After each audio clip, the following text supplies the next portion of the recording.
vous salue dans le précieux et merveilleux nom de notre Seigneur Jésus-Christ et bienvenue encore au fuseau divin afin de nourrir votre âme avec la parole de Dieu. Et bien aimé, la dernière fois, nous avons commencé avec les symboles de la parole de Dieu.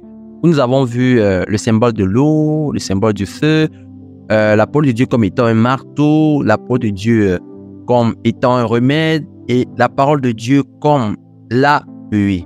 Amen. Donc, nous avons vu 5 symboles la dernière fois. Donc, aujourd'hui, nous allons continuer avec le 6e symbole, la parole de Dieu comme étant la lumière. Mes frères et sœurs, la parole de Dieu révèle les choses cachées.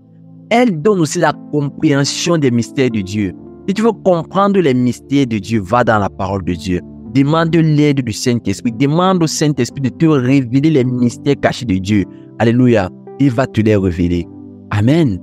L'apôtre déclare dans Psaume 119, verset 105, « Ta parole est une lampe à mes pieds et une lumière sur mes sentiers. » Ta parole est une lampe à mes pieds et une lumière sur mes sentiers. Donc la parole de Dieu est cette lumière-là qui est capable de t'éclairer, même quand tu passes par les moments sombres, même quand tu passes par le minuit de ta vie, les moments où tu n'as pas de direction, tu ne sais pas où aller, tu ne sais pas où mettre la tête.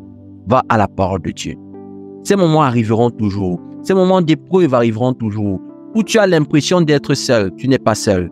Tu as un compagnon qui est le Saint-Esprit. Tu as la parole de Dieu qui est Dieu. Va refaire toi la parole de Dieu et elle va t'éclairer. Elle va t'éclairer, apporter cette lumière, cette once d'énergie dont tu as besoin afin de continuer sur le chemin de ta destinée. Alléluia.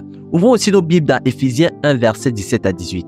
L'apôtre déclare, « Je demande au Dieu de notre Seigneur Jésus-Christ, le Père rempli de gloire, de vous donner la sagesse. Alors vous découvrirez Dieu et vous le connaîtrez vraiment. Je lui demande d'ouvrir les yeux de votre intelligence. Ainsi, vous pourrez connaître l'espérance qu'il vous a donnée en vous appelant. Vous connaîtrez la richesse magnifique des biens qu'il donne à ceux qui lui appartiennent. » L'apôtre déclare, demande-lui d'ouvrir les yeux de votre intelligence. Amen. Les yeux de votre intelligence. Donc, tu dois prier le Seigneur. Quand tu médites la parole de Dieu, demande au Seigneur de te donner l'intelligence spirituelle afin que tu comprennes ce que le Seigneur dit. Tu ne peux pas comprendre la parole de Dieu avec ton intellect. Amen. Tu ne peux pas comprendre la sagesse de Dieu avec ton intelligence. Non. Non. Tu as besoin de l'aide de Dieu. Donc, Jésus-Christ est donc cette lumière-là qui perce les ténèbres de l'incompréhension, mes frères. Qui perce les ténèbres de l'incompréhension sur Dieu et sur la nature de son caractère. Il te faut l'illumination divine, une illumination qui vient d'en haut pour comprendre cela. Il a fallu cette illumination-là au frère Paul, l'apôtre Paul dans la parole de Dieu, pour qu'il puisse réellement prendre. Il connaissait la loi, mais il n'avait pas encore la révélation de la personne de Jésus. Donc, il y a beaucoup de choses, certaines dimensions dans lesquelles il ne pouvait pas opérer malgré son érudition. Alléluia. Donc, à un certain niveau, il te faut une aide d'en haut. L'aide là vient de Dieu. L'aide là vient de Jésus-Christ. Amen. Je demande au Dieu de notre Seigneur Jésus, le Père rempli de quoi? De vous donner la sagesse. Alors, vous découvrirez Dieu. Alors, vous découvrirez Dieu et vous le connaîtrez vraiment. Demande au Seigneur Jésus de t'illuminer, d'ouvrir les yeux de ton intelligence. Reçois maintenant cette révélation au nom puissant de Jésus. Que tout écaille sur tes yeux tombe au nom puissant de Jésus. Que les écailles sur tes yeux tombent au nom puissant de Jésus-Christ de Nazareth. Tout voile est ôté maintenant au nom puissant de Jésus-Christ de Nazareth. Déclare la lumière dans ta vie au nom puissant de Jésus-Christ de Nazareth. Alléluia. La parole de Dieu, ça c'est le 7e symbole. La parole de Dieu est également une nourriture. Oh, la parole de Dieu est une nourriture. Elle est semblable à la nourriture. Pourquoi? Parce qu'elle est bien équilibrée. Non, elle n'a aucune carence en nutriments. Elle est bien équilibrée, la parole de Dieu. La parole de Dieu est la nourriture de l'âme. Et vous savez que l'âme, l'homme est tripartite. Donc, à son corps, il a l'âme, il a l'esprit. Et dans l'âme, on retrouve là plusieurs composantes. On retrouve ta pensée, on retrouve tes émotions, on retrouve ta volonté. Donc, en fait, l'âme, c'est le point décisionnel. C'est là où tout se joue, en fait, dans l'âme de quelqu'un. Donc, la parole de Dieu, elle est capable de nourrir ton âme. Elle est capable d'influencer ton âme. Elle est capable de sanctifier ton âme. Alléluia. Elle est capable de complètement régénérer ton intelligence. Alléluia. Si tu crois en cela, est-ce que tu peux crier Alléluia au nom puissant de Jésus, Père éternel? Je prie à toi afin que toute personne ici là qui souffre de n'importe quel mot, Père, tu as dit dans ta parole, c'est toi qui donnes le vouloir et le faire. Mets ce vouloir à tes enfants, Seigneur, afin qu'ils ouvrent ta parole, qu'ils méditent ta parole et qu'ils te rencontrent au nom puissant de Jésus. La parole déclare dans Matthieu 4, verset 4. Jésus répondit, il est écrit, l'homme ne vivra pas de pain seulement, mais de toute parole qui sort de la bouche de Dieu. L'homme ne vivra pas de pain seulement, mais de toute parole qui sort de la bouche de Dieu. Alléluia. Tu as besoin de cette parole-là. Tu as besoin de cette parole parce que dans cette parole-là, il y a la révélation. Il y a cette chose-là dont tu n'es pas conscient. Alléluia. Il y a cette chose-là qui manque à ta perfusion. Elle se trouve dans la parole de Dieu. L'homme ne vivra pas de pain seulement, mais de toute parole qui sort de la bouche de l'Éternel. Et l'apôtre déclare dans 1 Pierre 2, verset 2, l'apôtre déclare, et comme des enfants nouveau-nés, désirez le lait pur de la parole. Ainsi, grâce à lui, vous grandirez pour le salut. Désirez comme des enfants nouveau-nés, le lait pur de la parole. Alléluia. Donc, c'est un lait spirituel. Peu importe ton niveau dans la foi. Même si tu es un enfant, tu as besoin de cela. Même si tu es un nourrisson dans la foi, tu as besoin de cela. Même si tu es un adulte dans la foi, tu as toujours besoin de ce lait pur qui est la parole de Dieu. De ce lait pur qui est la parole de Dieu. Afin de grandir en vue d'obtenir ton salut. Alléluia. Il y a beaucoup de connaissances là-dedans, des connaissances exégétiques.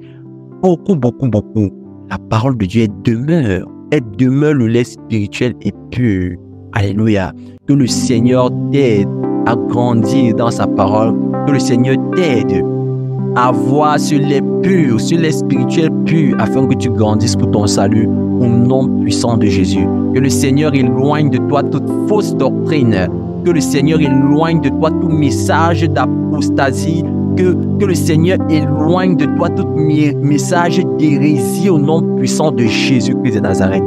Merci Seigneur Jésus-Christ. Le 8e symbole, mon frère, la parole de Dieu est également un miroir. Oh, tu es capable de te mirer. Beaucoup de personnes n'aiment pas la parole de Dieu parce que dès qu'il ouvre la parole de Dieu, il va tomber sur ce verset-là qui lui parle de sa situation. La parole de Dieu, c'est un miroir. Beaucoup n'aiment pas la parole. Quand tu ouvres la parole, tu trouves cette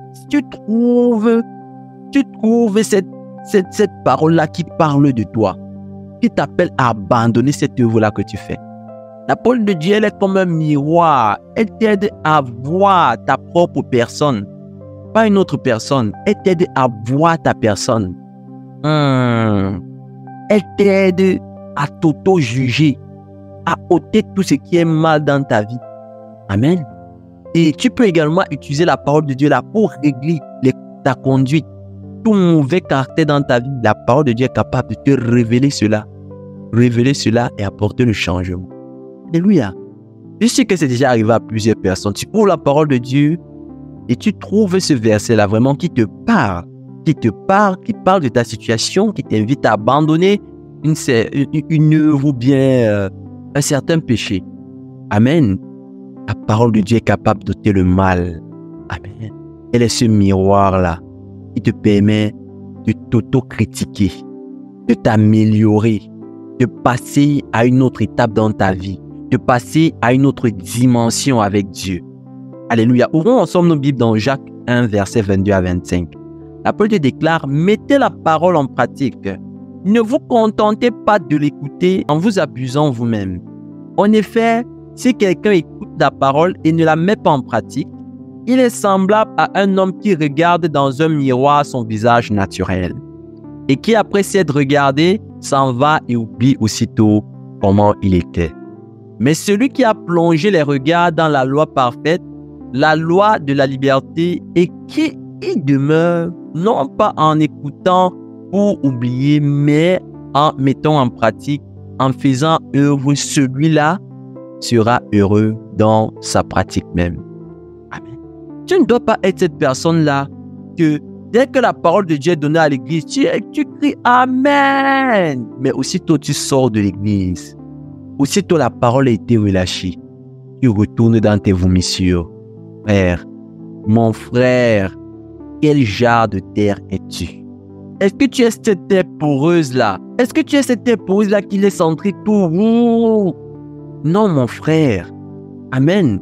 En fait, l'église, c'est une clinique, mon frère. C'est un lieu de réflexion. L'église, c'est pas un lieu d'agitation où on voit toutes sortes de scènes de théâtre, non. Mais l'église, c'est un lieu de réflexion, remettre ta vie en question, corriger ce qui ne va pas. L'église, c'est une clinique spirituelle où tu pars pour avoir la solution du médecin qu'est la parole de Dieu. La parole de Dieu, c'est le médecin. Amen. C'est très important. C'est très important que nous sachions cela, mes frères et sœurs. Il ne faut pas oublier la parole. Il faut la garder dans ton cœur. Amen. Tu ne dois pas seulement être un ami de la vérité, tu viens à l'église. Tu dois réellement avoir une alliance avec Dieu. Tu dois réellement avoir une connexion avec Dieu. Mais comment est-ce que tu vas bâtir cette connexion? C'est d'abord en respectant ce que le Seigneur a rendu public. Qu'est-ce que le Seigneur a rendu public? C'est sa parole qu'il a rendu public. Si tu veux que le Seigneur te parle en privé, d'abord être capable de respecter ce qu'il a rendu public. Alléluia. Et c'est très important. Prochain symbole de la parole de Dieu, mes frères et sœurs, la parole de Dieu est comme une épée. La parole de Dieu est comme une épée. Combien de personnes ici sont déjà arrivées à un point où quelqu'un te fait du mal? La parole de Dieu te demande de pardonner. Mais chaque fois que tu trouves ce verset dans la parole de Dieu qui t'amène à pardonner, tu as comme une aiguille, tu as comme quelque chose qui vient dans ton cœur et qui te fait mal. Parce que tu as un problème avec le pardon. Tu as un problème avec le pardon. La parole de Dieu est donc capable de tuer tout ce qui ne répond pas aux exigences divines dans ta vie. Amen. C'est une arme puissante que tu dois savoir manier. Tu n'arrives pas à pardonner, tu as l'amertume dans ton cœur, tu as beaucoup de choses en fait qui étouffent ta vie chrétienne.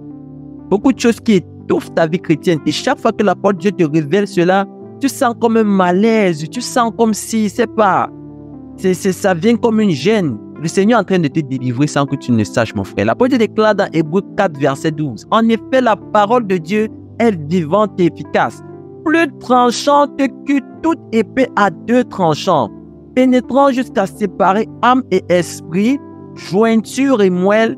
Elle juge les pensées et les sentiments du cœur. Mon frère, ma sœur, il faut être un ami de la parole de Dieu. Ami de la parole de Dieu, parce que dans la parole de Dieu, là, tu vas trouver cette épée-là. Cette épée qui va briser tous les œuvres de la chair avec lesquelles tu combats. Cette épée-là qui va déchiqueter tout ce qui ne confesse pas le Seigneur dans ta vie. Alléluia. Que cela soit ta portion au nom puissant de Jésus. Que cela soit ta portion au nom puissant de Jésus. Que l'épée de la parole de Dieu puisse œuvrer dans ta vie et anéantir toute œuvre du Léviathan dans ta vie au nom puissant de Jésus. Que la parole de Dieu agisse dans ta vie et qu'elle déchiquette tout ce qui ne confesse pas le nom de l'Éternel dans ta vie. Tout mauvais comportement, toute addiction au nom puissant de Jésus-Christ de Nazareth. Alléluia. Le dernier symbole que nous allons voir, c'est que la parole de Dieu, c'est une semence. La parole de Dieu, c'est une semence qui donne la vie, mes frères et sœurs. La parole de Dieu peut te faire grandir. Elle a pu te faire grandir. Il faut juste rester dans le conditionnement de Dieu pour produire des fruits. Amen. Et vous savez, quand on met une semence en terre, qu'est-ce qui se passe? Ce n'est pas toutes les semences qui grandissent en même temps. Il faut donc être patient. Il faut de la patience. Il faut vraiment de la patience dans la marche avec Dieu. Ce n'est pas tout le temps que les choses vont être comme tu veux. Non, la semence de la parole de Dieu, quand le Seigneur met sa semence là, ça prend du temps pour grandir. Il faut le comprendre, les frères et sœurs. Également, la révélation que le Seigneur te donne là, elle est progressive. Tu ne peux pas avoir toute la révélation du monde en un seul jour. Tu ne peux pas avoir toute la révélation de ta destinée en une seule journée. C'est progressivement que le Seigneur va te révéler cela. Progressivement, il va te révéler à chaque étape, il va t'éclairer, ainsi de suite. Alléluia. Donc, il faut suivre le processus de Dieu. Il faut du temps, parfois, pour que certaines semences germent et commencent à grandir. Amen. C'est comme ça, avec la révélation que le Seigneur nous donne. La semence là, c'est la révélation que le Seigneur te donne. À chaque étape de ta destinée, il va te révéler une dimension de ce qu'il voit qui est opportun pour toi et ainsi de suite. Il ne faut pas chercher à sauter les étapes. Il faut rester dans le conditionnement de Dieu afin de porter des fruits pour sa gloire. Alléluia. Rester dans le conditionnement de Dieu. La parole de Dieu, c'est une semence. Tu dois attendre que la prophétie s'accomplisse. Une parole a été déclarée sur ta vie. La parole de Dieu a été déclarée sur ta vie. Alléluia. Une semence a été mise en terre, mais tu dois rester à ton poste comme Habakkuk parce que la prophétie s'accomplira. Elle s'accomplira certainement. Alléluia. Chacun a son rythme. Ne cherche pas à aller vite. Sois patient. Alléluia. Parce que cette semence-là deviendra un jour un arbre qui va porter des fruits pour les nations. Voilà ce que le Seigneur Jésus-Christ a mis dans mon cœur pour partager avec toi. Que le Seigneur te bénisse. Alors toi qui m'écoutes, tu n'as jamais accepté Jésus-Christ dans ta vie. Tu n'as jamais fait de Jésus-Christ ton ami personnel, ton confident. Si tu n'as pas Jésus-Christ dans ta vie, mon frère, ma sœur, c'est le moment maintenant. La parole de Dieu déclare qu'il est réservé aux hommes de mourir une fois, après quoi vient le jugement. Oh, si tu invoques le nom du Seigneur Jésus-Christ, tu seras sauvé. Et ce sont les vivants qui appellent le nom de Jésus. La parole de Dieu déclare que Dieu est pour nous un appui, un refuge, un soutien qui ne manque jamais. Ah, mais ce soutien-là, tu as besoin de ce soutien étant vivant. Le Seigneur Jésus-Christ t'appelle encore aujourd'hui. Le Seigneur Jésus-Christ t'appelle. Il est réservé aux hommes de mourir une seule fois, après quoi vient le jugement. Une seule fois, mon frère, ma sœur, où passeras-tu l'éternité? Es-tu sûr de ton salut? Où passeras-tu l'éternité, mon frère? Jésus-Christ t'appelle encore. Jésus-Christ t'appelle encore. Jésus-Christ t'appelle encore. Ne suis pas cette voix qui te dit « Ah, non, ce n'est pas important, tu as encore le temps. » Tu ne maîtrises pas le temps. Tu maîtrises le présent, mon frère. Tu maîtrises ton présent, pas ton futur. Est-ce que tu peux faire ce pas aujourd'hui? Mets ta main sur ton cœur. Mets ta main sur ton cœur avec moi et dis « Seigneur Jésus, Seigneur Jésus, je viens devant toi. Je reconnais mon iniquité, je reconnais mon péché. Je prie maintenant que le sang de Jésus me purifie de mes péchés, que le sang de Jésus me justifie, que le sang de Jésus enlève en moi tout ce qui est mal, au nom puissant de Jésus. Que la lumière divine vienne en moi, au nom puissant de Jésus-Christ de Nazareth.